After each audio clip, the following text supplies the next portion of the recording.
Hello and welcome. My name is Kylie Stedman Gomes, and I'm here today to introduce the Cycle of Kairotic Flow. This purple and orange circle represents the Cycle of Kairotic Flow in its simplest form, with 6 archetypes of essential life activities connected by arrows, which show the dynamics between them. Let's start with the obvious question: why Kairotic Flow? There is a whole lot more going on in reality than any living being can possibly attend to or process. So what information do we attend to and what do we ignore? Throughout most of human history, we have been able to focus on finding obvious causes and effects, ignoring everything else. Cause, dot. Effect, dot. Join the dots and get a line. This is the essence of the linear worldview humanity has relied on to build the systems and institutions we use today. Agriculture, houses, roads, cars, telecommunications, the internet, written language, money, armies, laws, governments, schools, and corporations. But reality itself was never linear. There have always been many less obvious connections and influences operating in the living world. When we cut down a tree and make furniture and other human products from it, for example, we don't just end the life of that tree. It was connected into the web of life. So all of the complex living relationships that tree was previously a part of also end. But life finds other ways of doing things, of working around what humanity does. But the power balance between humans and the rest of the living world has shifted. We're now facing multiple tipping points. Human systems and institutions are failing. And to paraphrase Einstein, we can't fix problems with the same thinking that created them. We need to get on board with the rest of life now and find ways to navigate complex reality on its own terms. In other words, we need to shift from a mechanistic to an ecological worldview and approach. That is why I'm sharing Kairotic Flow. I think it can help. The first step in the shift is realizing that lines of causality are illusions. Life learns continuously through cycles of sensing and responding. Some cycles are obvious. Feel hungry, eat something, hunger goes away. Use the energy, feel hungry, eat something, hunger goes away. Other cycles, like our relationships with other people, are longer. As we experience life, we learn and we form memories, like highlighted dots. Looking back, we join those memory dots and see patterns, like lines through time. So it looks like progress in a particular direction. That linear view of history is efficient, but it misses a lot of what really happened. And then there are even longer cycles, such as the full cycle of our lives: conception to gestation, to birth, to childhood, to adulthood, to aging, and eventually death. Although we see life cycles all around us, we tend to perceive our own life as linear. When any circle is big enough compared to our perception, the segment of the circle we can perceive looks like a straight line. Reality isn't linear. We just tend to perceive it that way. We need to deal with complex reality, and we need to keep it simple. Does this mean we're caught between a rock and a hard place? I don't think so. Life deals with complexity all the time. Consider, whenever we're in an unfamiliar context, we pay more attention to where we are and what's going on in the moment. If you're driving across an area of land with high grass and no tracks, for example, you'll probably slow down and keep an eye out for hidden potholes and obstacles. Obviously, we don't do that so much if we're driving a familiar, well-marked road, because we have a pretty good idea of what to expect and only have to pay attention to anomalies. Of course, when the territory changes, the maps we refer to and the standard ways we go about navigating that territory also need to change. We can't find our way around Chelsea in New York by using a street map for Chelsea, London. We mostly run into trouble when we need to apply the same principles to navigate non-physical contexts. Intangibles are more difficult to perceive, measure, and map. How do you measure a feeling, for example, or map the changes across the full scope of your conceptual understanding after you've had an insight? Like Dorothy said in the 1939 Wizard of Oz movie, "Toto, I have a feeling we're not in Kansas anymore." We sense something has changed, but what? This is where Kairotic Flow comes in, because by working with a kairos view of time, it highlights the qualitative dimensions of life. The word kairotic comes from kairos. Our familiar linear worldview works on a chronos concept of time, evenly dividing time up into units like hours and seconds so they can be quantified. Kairotic flow still works with sequences in the sense that life flows through the cycle, taking one step after another, but each archetype's phase of activity takes as long as it takes. There's no clock. When an activity is needed for life, life starts doing it. When the need is addressed, the conditions change, so the next activity becomes both possible and necessary for life to continue, and life starts doing that, and so on. To see how this works, consider how plants respond to the different seasons. They don't look at a calendar to work out their deadlines for putting out a new bud for a leaf or a flower. Oops, 2 days until spring, better tell logistics to get a move on. No, they put out a new bud when the conditions are right, both internally and externally. And that's the underlying principle driving movement through the Kairotic flow cycle. As a concept, power has had the stuffing kicked out of it in recent years. And since Kairotic flow tracks the natural living flows of power, the concept needs some loving rehabilitation. Yes, some people use the word energy as if it were a synonym for power, but that just muddies the waters. Power and energy are different concepts. In physics, for example, power is defined as the rate at which energy is transferred or transformed. Or, if physics doesn't float your boat, let's look at a boat instead. We talk about powerful currents and winds for sailing yachts. If there are no sails, we talk about power boats, not energy boats, not energetic winds, okay? Power is crucial to life. It's the ability or capacity to do something, to act. Every single activity that life engages in involves power. Our real objection to power is how humans sometimes use it, and with good reason. Many of the systems our species has created rely on holding and controlling power in stable, linear forms of structures and processes. Think of money, laws, and organizational structures.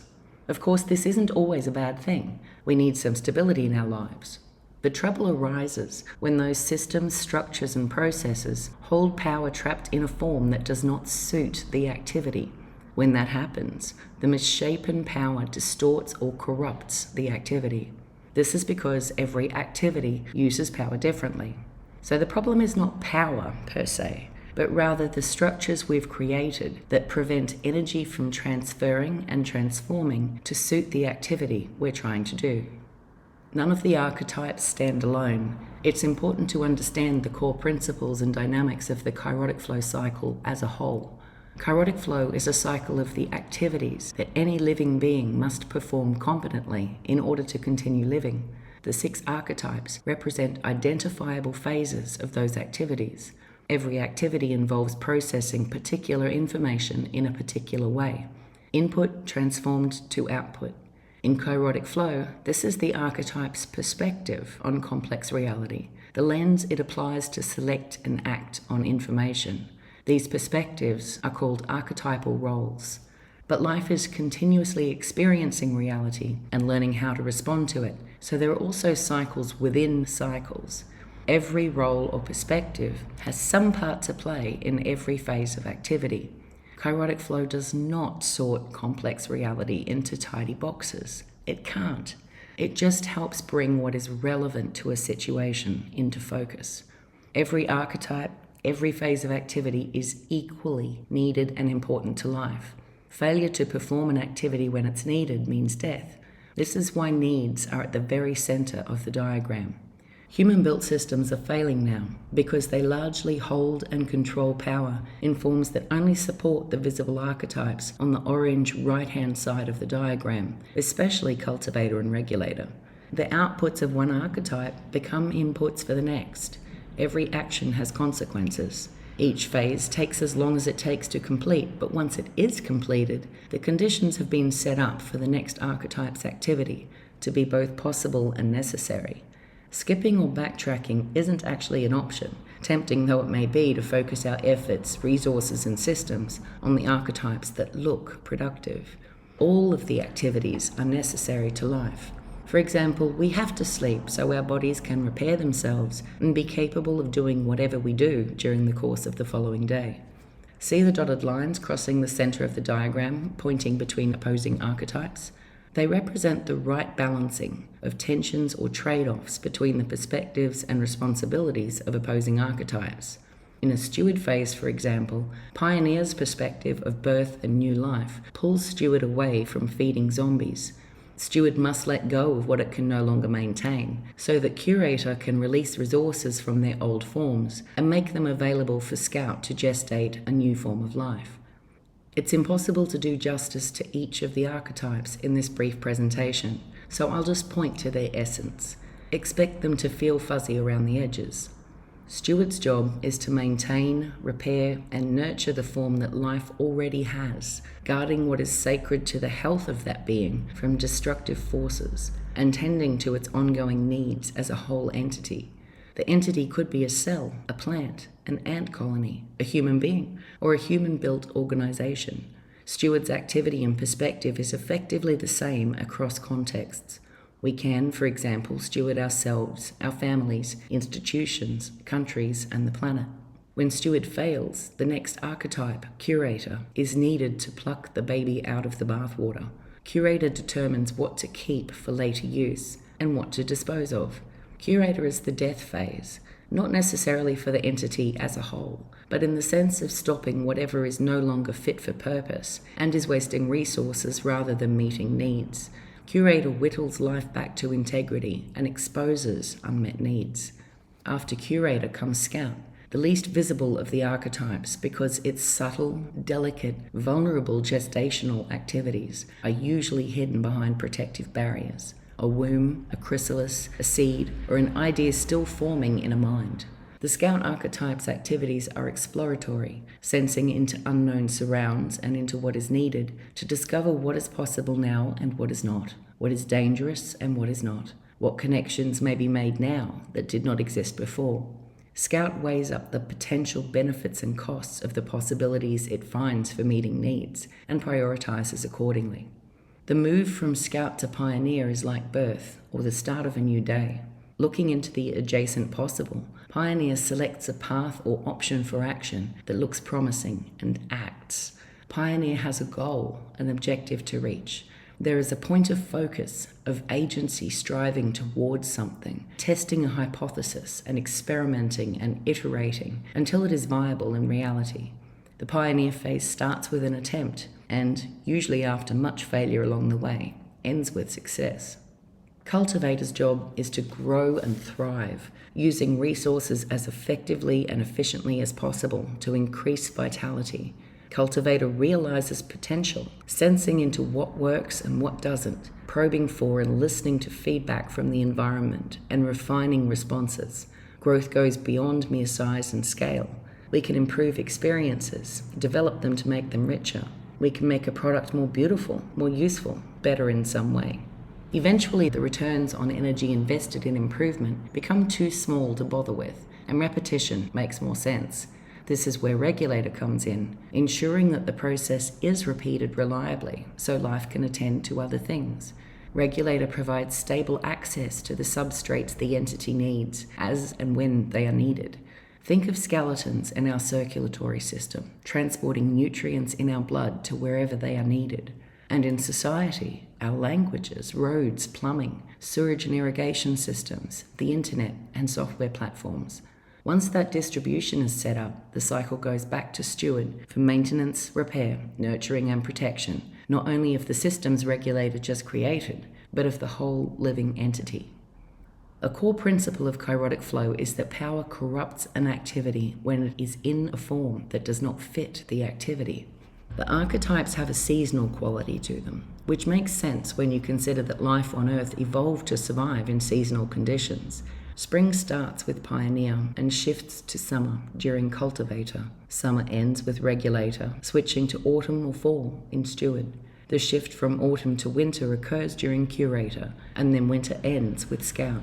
Now obviously, wearing a summer swimsuit to go skiing in winter snow isn't the smartest move. Life is smoother when we adapt to the conditions we're in.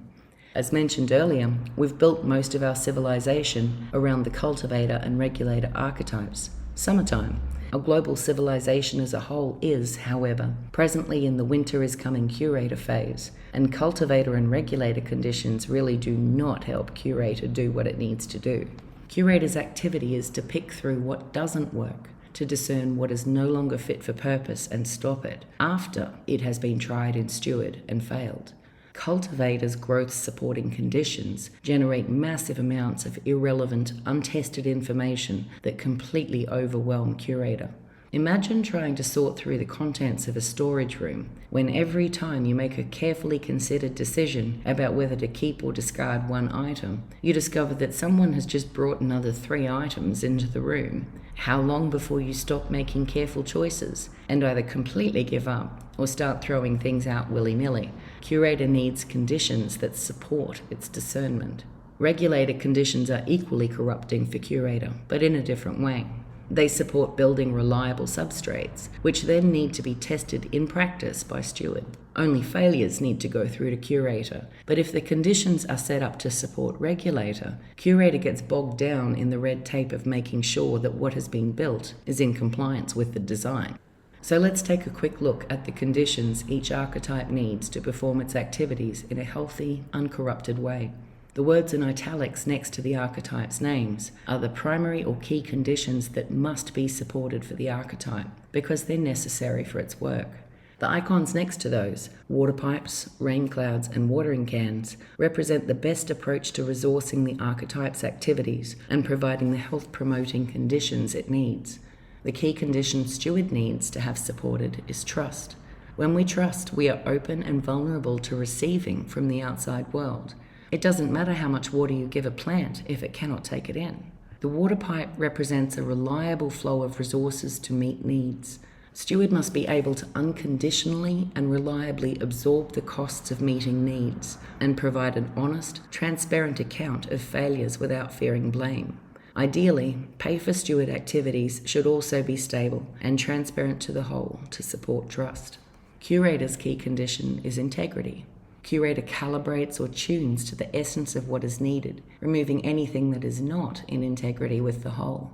This requires transparent access to relevant information and as little noise interfering with the signal Curator must listen for and tune to as possible. Hence the rain cloud, which does not impose conditions, incentives, disincentives, or irrelevant constraints on the resources Curator needs. Scout's key condition is aletheia. Aletheia means truth disclosed rather than verified. Think of how the curtains open on a stage, showing what was previously concealed or unknown. Like Curator, Scout needs resourcing to be like rain, equal and unconditional pay, no matter where Scout explores or what it does or does not discover.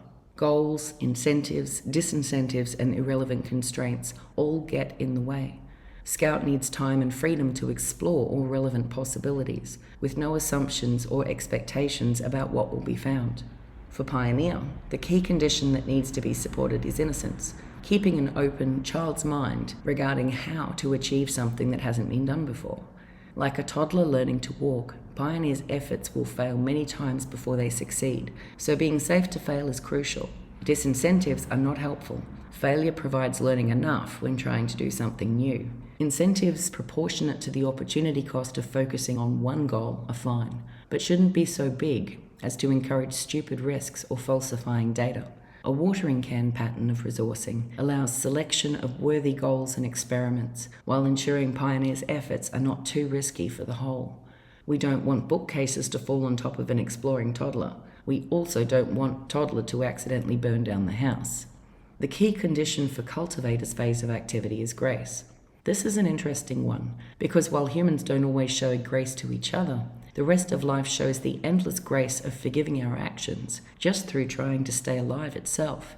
This means it is up to us to properly constrain humanity's cultivation activities and prevent their costs from being externalized onto the rest of life. Cultivator also harvests most of the benefits and surplus generated by the entire cycle. Attributing them to Cultivator alone, as we do now, is frankly one of humanity's dopier ideas, and we should reconsider that too. The watering can approach to resourcing would support making increasingly wiser choices as information comes in. Cultivator's pay is best negotiated, based on competence, expertise, and value added. Regulator's key condition is constancy.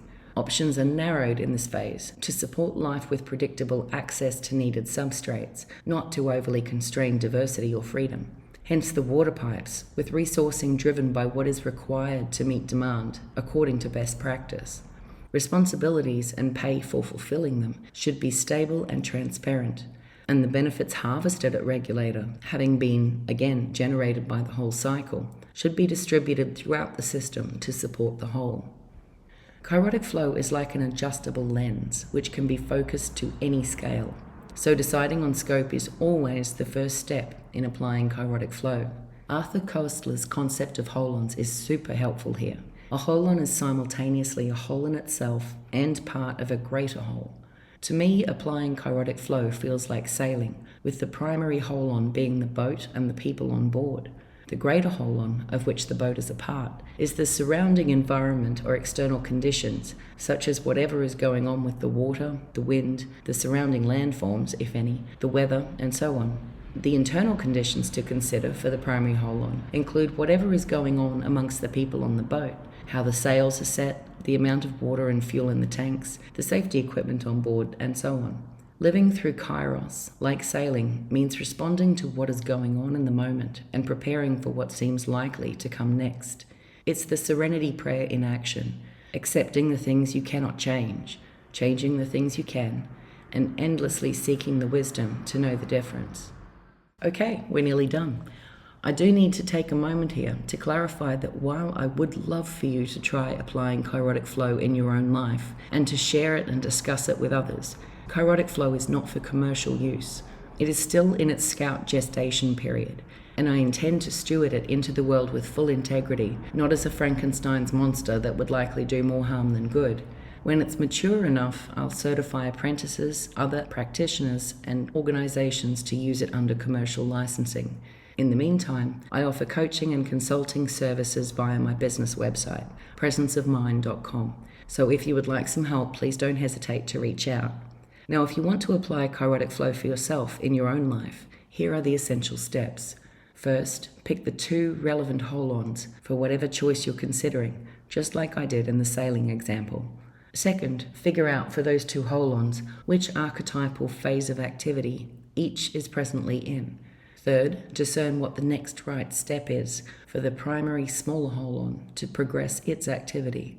Fourth, consider what conditions are needed for that activity to occur in a healthy way, and adjust what you can to better support the activity. And then rinse and repeat steps 3 and 4 until you have the sense that the phase is complete or has changed. And finally, remember that you've been dealing with complexity since you were born, wherever you haven't been conditioned out of it. You can do this. Thank you for your time and attention. More information is available on the Kairotic Flow Emerging Substack. Feedback, shares, paid subscriptions, and donations to support this work are always welcome and very much appreciated. As mentioned before, I offer Kairotic Flow coaching and consulting services via my business website, presenceofmind.com. If you are interested in engaging me or would like to inquire about commercial applications of Kairotic flow, please check out the website and contact me via email, kylie@presenceofmind.com.au. Links are provided in the description below this video. Until next time.